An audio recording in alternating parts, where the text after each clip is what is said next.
Matt Schofield, welcome to Australian Musician. Thank you very much for having me. Pleasure to be here. I believe you're in New York at the moment. How do you and New York get along? Well, actually, I'm in South Florida at the moment, but so I'm in Jupiter, Florida. But I do go back and forth between New York and here a lot, and have done for the past 6 years. So my place is here in lovely, warm Jupiter, Florida. But my girlfriend of the last 6 years is from the Bronx in New York. So we've been kind of like back and forth, you know. So. I'm an East Coast guy, I guess you'd call it. Yeah. Did you have gigs at the Iridium this week? I do, yes. So we'll be back, exactly. We'll be back up to New York on Thursday night to play Friday, Saturday, which is, the Iridium's been my home in New York for, oh man, probably about 10 or 11 years now since I started touring the US. And this is the first time we've played there since pre-COVID. It was one of the first things to get cancelled, actually. We were supposed to be there in April 2020, and we all know what happened. So finally, we returned to play in the city. Hey, it's New York, you know, it's amazing. So. And a lot of history in that venue as well. Absolutely. Oh my goodness, man. In fact, I was lucky enough, probably about 6 or 7 years ago, to do the guest spot with the Les Paul band. Obviously, Les had already passed by then, and then they would do the Monday nights that he had always done. I think it was a Monday, but they do the nights he'd always done with a different guitarist, you know. So that was a real thrill and an honor to be in Les's spot for the night, you know. Yeah. We're chatting because you're coming to Australia in November. It's nice to have something to look forward to after a couple of tough years. How did you cope with the lockdowns? Well, you know, it was kind of, it's a mixed bag, isn't it? You know, because at first we were like, obviously I'm a lifelong touring musician. You know, I've been, I left home, I left school, and I did my first international tour date in 25 years ago this summer. And, you know, so that's what I've done since. And as we know, you know, it's not like the record industry has been, it's not like selling records has got better for making a living. You know, we've all been playing live. So, yeah, so immediately it was like, good Lord, what on earth are we going to do, you know? And then there was about the first 6 months, it was kind of nice, I'll be honest. So I was lucky to be here at my this little condo in South Florida. So the weather was beautiful, and it was kind of like a forced sabbatical that I would never have taken. So I'd never slept in my own bed for that long. I'd always been on the road for 25 years. So it was kind of nice. My girlfriend was here, so we were locked down together. My manager and one of my best friends in the world lived across the street at the time, so we had our little pod, you know. So actually the first 6 months were kind of like, yeah, a forced sabbatical that I would never have taken. And so we made the most of that, drank too much and ate too much and put on a load of weight, you know. And then it was like, okay, what now? I need to play now, you know. And then it became really kind of, just never, you would have never imagined it in a million years. So I having done my, what was it, 1990, it was last year, it was 30 years since I did my first gig ever, you know, and I didn't expect to mark that by having no gigs. So I ran the gauntlet on New Year's Eve 2020 to 21 to do a live stream with my friends Josh Smith and Kirk Fletcher in Josh's studio in LA. And that was the first time I'd played with other human beings other than my girlfriend, who's a singer, since March. Do you know what I mean? It was like I'd never had that long of a break in 30 years of gigging. So you know, we did that, and it was fine, and it was fun, and it was a bit scary to play again with a band. And it's like, you know, when it's something that is second nature, and then it's taken away from you for 8 or 9 months. It was really something. I'm lucky to have. I work with a company called True Fire, which is an online kind of lesson library. They have some of the best guitarists in the world on True Fire. I mean, Robin Ford, Larry Carlton, Tommy Emmanuel, they're all, so I'm lucky to work with those guys. And I started working with them at the end of 2018. So honestly, without that, I'd have really been in a mess. And I was able to do, residual income from them. And also they were great about getting things going, like different online streams and lessons. And so we all turned to online. We all turned to, I built this little home studio that I'm sat in, that's in front of me right now. I'd never messed with any of that before. That wasn't my thing at all. And I actually did all the basic tracks for another album. It's not going to be the one that's out next, but it will be after that, with my drummer here in the US, who also built a home studio, so we were able to get together, just the two of us, and start putting down tracks. So I think that record will be called Time on Our Hands or something like that, because we built the studio, learned to use the studio, and then recorded in the studio, so nothing that any of us were expecting. We're all had to learn, like crash course in engineering and stuff like that. So it's been bonkers. But I will say, I used to complain about schlepping my amp around and carrying gear and driving the van and flying, and it got to a point where messing with trying to learn, Pro Tools or computer recording software, or, I was like, I give anything to carry my amp up a flight of stairs instead of this right now, Yeah. I believe you're coming to Australia with Jonny and Evan, is that right? Mm-hmm. Yeah, my original trio from, it'll be 20 years next year since we released our first the live album. Oh no, well, 20 years in 24. It'd be 20 years next year since we recorded it. 20 years this year since we started performing as the Matt Schofield Trio. And those guys are like my favorite pair of slippers. Do you know what I mean? We go back so far. I went to school with Jonny.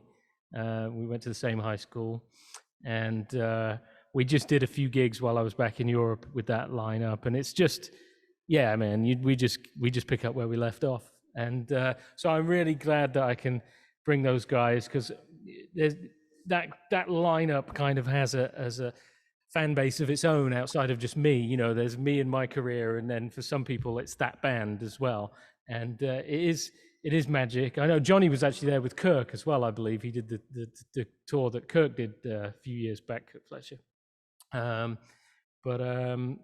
I promised Evan, who's a Kiwi, so I promised him. But his family all live in Australia, so I promised, well, as soon as I get an actual Australian tour, of course I'm going to take you. You can see your dad and your sister. So. And Christine doesn't get to come this time? It doesn't look like it. Yeah, it's just because there's a lot of flying, and we shouldn't talk about it. I'm already in trouble for that, but she's done all right so far. She's been to she just did Venice, Barcelona, Madrid, Malaga, Cagliari, Naples. Just in the past 6 weeks, she was with me out there. So maybe the next Australian tour we can do it. And I just produced an EP for her while in Holland with a Dutch band that I work with a lot. So we just set her up with an EP. So perhaps next time she can be the opener or something like that with it, Yeah, you were brought up on old school blues, B.B. King and Muddy, and then old school jazz by Robin Ford. And then looking back, are there any newer modern day blues or jazz players that are impressing you at the moment, or are you still focusing on the older stuff? I mostly listen to the same stuff I've always listened to, I suppose. There's lots of great players. Most of them are my friends. Do you know what I mean? Like Josh and Kirk that I've already mentioned, and and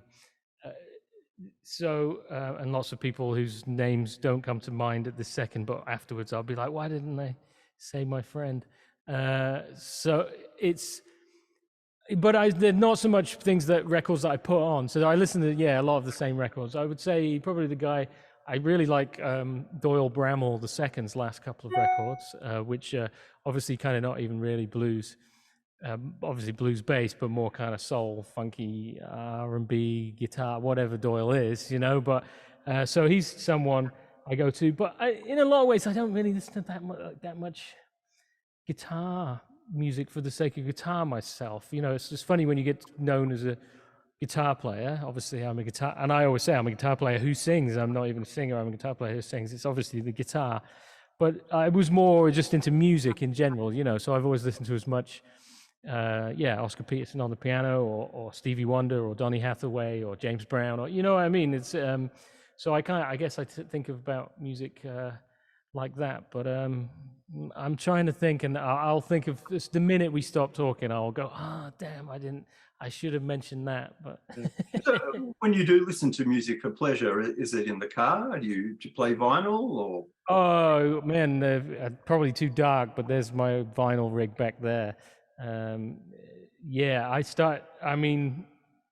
always been a music listener and a fan first and foremost. So when I listen to music, I listen to music. I don't do the, make the dinner I have it on, but I'm, not that many people just sit down and listen anymore. And certainly I would say, as a musician, that's vital, really listening, just like you would really, if you're watching a movie, you would really want to pay attention to the plot. That's how I view music as well. And that's how I learned to play it, by listening deeply, actually one of my COVID hobby those first 6 months was getting my vinyl rig going and going, basically sat here on eBay scouring for decent copies of old records, that I've always wanted to have on vinyl. So yeah, my vinyl collection blew up during COVID, and there's nothing like it. I was a tape generation, actually. I taped my dad's vinyl records onto cassette,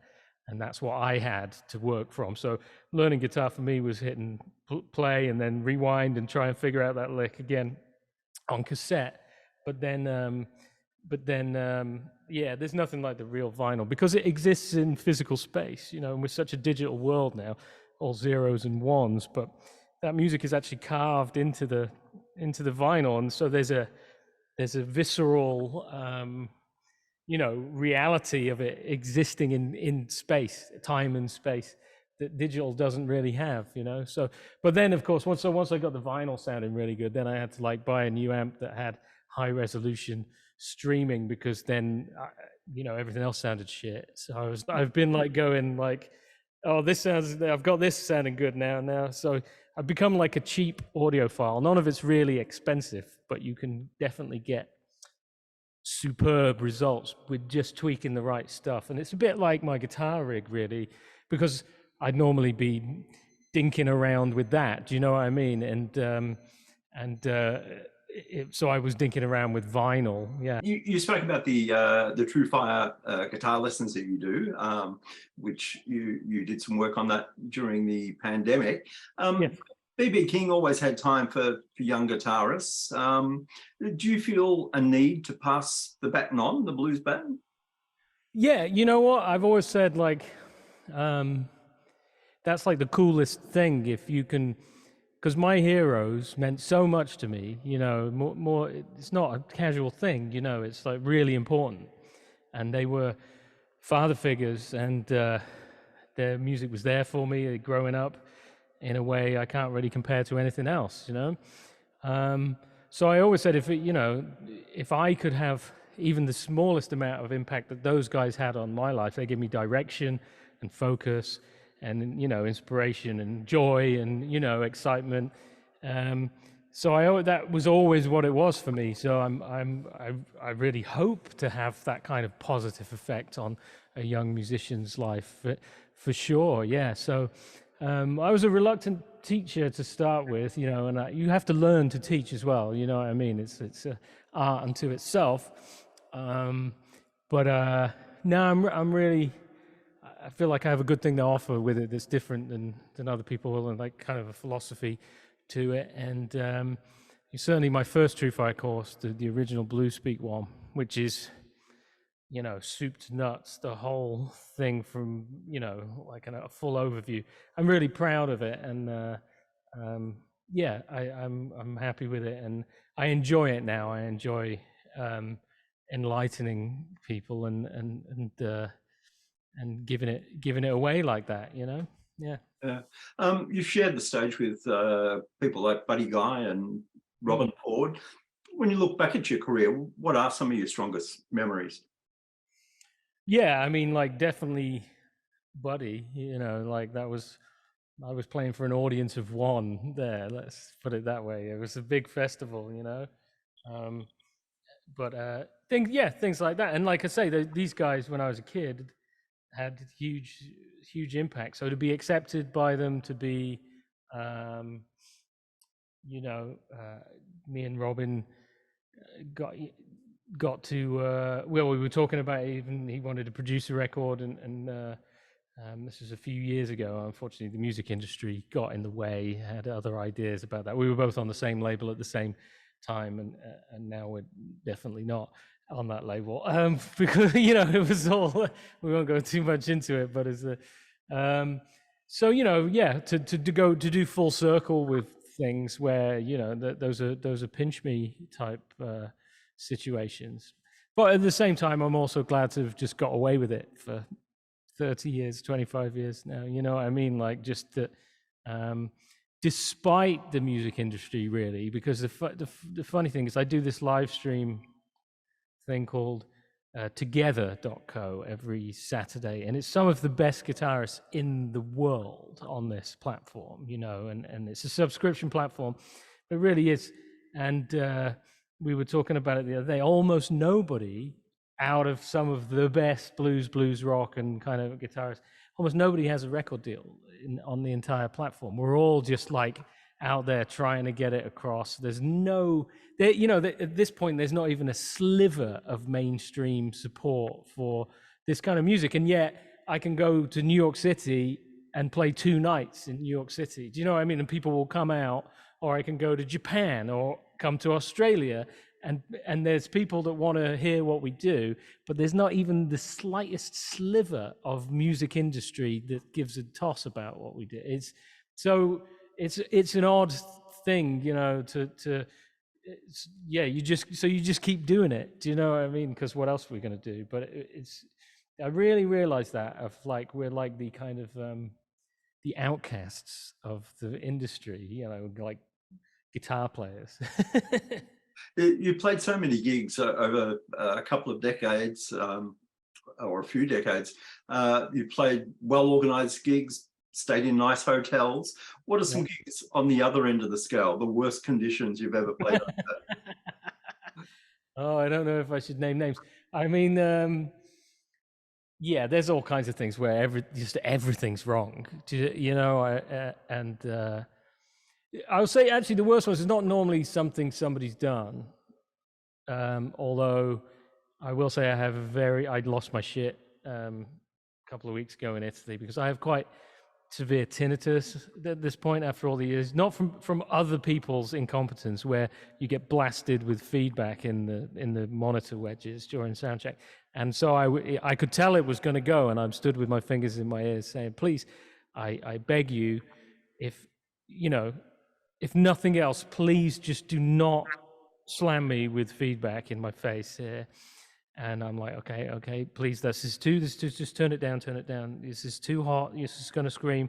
And the minute I took my, beep, you know, and it's that kind of stuff where, like, you know, it's like if I said I'd been, I'm partially blind in one eye because I was poked in the eye with a stick, and I see you have a stick there. So please don't poke me in my other eye with the stick, and then they poke you in the eye. Do you know what I mean? It's like, but when it's audio, people don't think about it. But that's just, so you live with, like, I wake up every morning and hear the ringing in my ears that other people have inflicted on me, you know? So that kind of stuff sucks. And yeah, you just get kind of battered by that. And it's the travel as well, really. So like I say, it's not really any gig memories. There's ridiculous stuff. I mean, if you've seen the film Spinal Tap, the longer you do it, the more it's like that, you know, where just stuff is just ridiculous. Again, it's hard to, like, none of them specifically come to mind when you ask me. I'd have to think, but there's been so many situations where it's more of a do you laugh or cry type thing, you know. But there's been minutes where we've literally got off the plane and gone straight to the stage after 2 days of traveling, and then nobody's got any idea you've done that, and you have to be brilliant. Do you know what I mean? And you've not had any sleep for 2 days, or I played with an IV in my eye. I had severe food poisoning in Estonia, not from Estonia, on the way to Estonia. So I'm not blaming them for the food poisoning. It was the British Airways lounge at Heathrow with the scrambled eggs. But by the time I got to Estonia, I was severely sick, and so I'm like, I gotta play something. I've never missed a gig before, so they took me to the stage in an ambulance to the festival. We were headlining the festival. It was like 5,000 people waiting for us to play, and I'm on an IV drip, and so they drove me up in the ambulance, and they left the sort of catheter part of the IV in my arm, put the cap on it, bandage around it. I went and did about 4 songs, and they said, sorry, I have to go to hospital.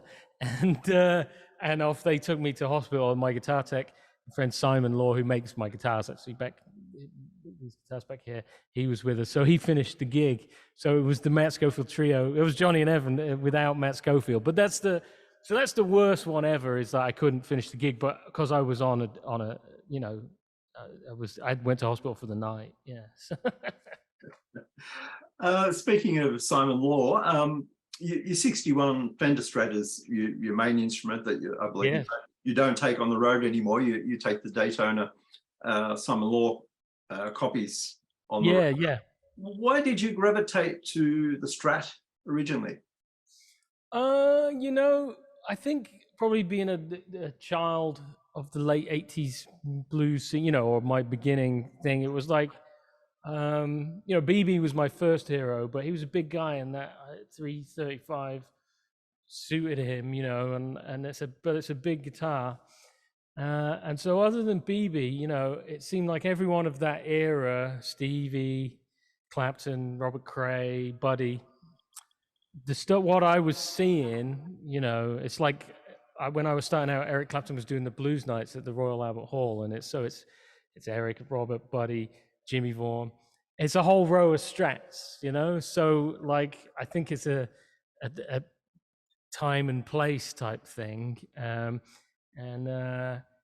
yeah, they just feel good then. So to me, anything else feels kind of unwieldy after starting out on a Strat. You know, those contours, and it's a Strat. And I've shied away from when I was younger, because, you know, when you're a teenager and you got Strat and a super reverb, and everybody's like, oh, you want to be Stevie Ray, and it's like, well, I love Stevie, but I don't want to be Stevie, you know. So then I started playing other kinds of guitars, but I never found one that my voice came through as much on a Strat as it did on the Strat. So I decided, well, maybe I could be like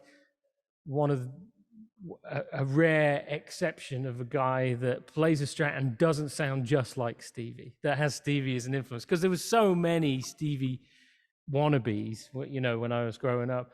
But I was like, no, I'm not. I'm sticking with it, you know, and I think I can sound like me anyway, you know, and I feel like I do. So,